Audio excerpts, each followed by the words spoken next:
Программа развития ООН, продовольственная и сельскохозяйственная организация ООН провели совместную экологическую акцию на набережной Диоскуров, приуроченную к Международному дню Земли.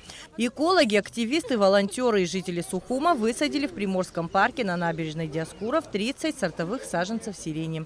Место посадки определила администрация Сухума. Выбор культуры также был за мэрией.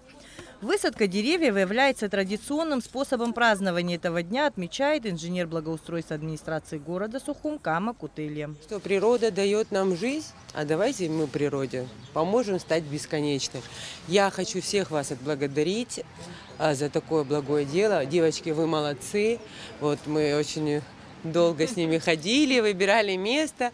Ну, это хорошее начало, и я очень верю в то, что наш красивый город будет еще красивее, а дальше и наши районы, и города. Для организации День земли является важным моментом, чтобы подумать о том, насколько важно сельское хозяйство для сохранения почвы и биоразнообразия, а также для адаптации к изменению климата, отмечает представительница продовольственной и сельскохозяйственной организации ООН Юлия Козлова.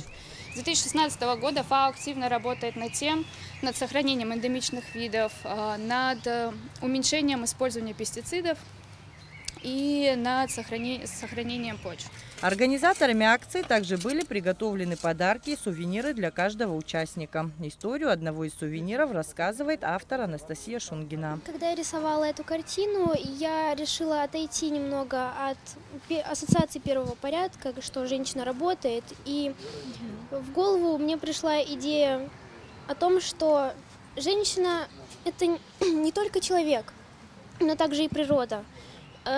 Природа заботится о нас, она как любящая мама.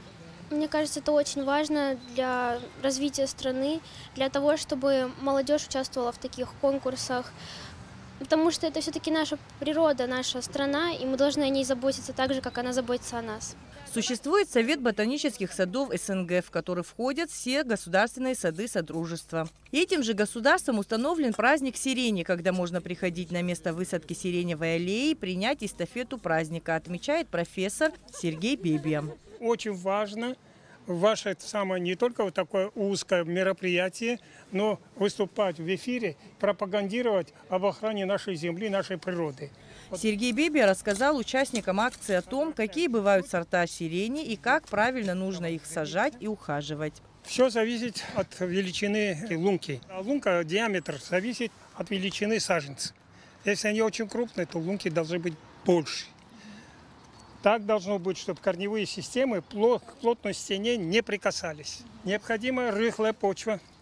Необходимо сюда добавить немного для дренажа и обломки кирпича, гравий, песка немного туда.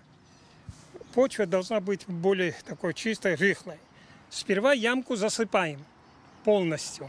Если есть травы, туда запускаем вниз головой. Это означает, что они там в глубине получится перегной.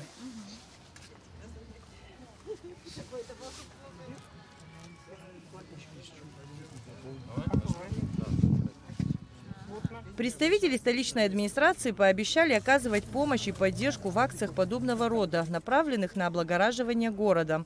Адица Сагария, Михаил Братухин, Абхазское телевидение.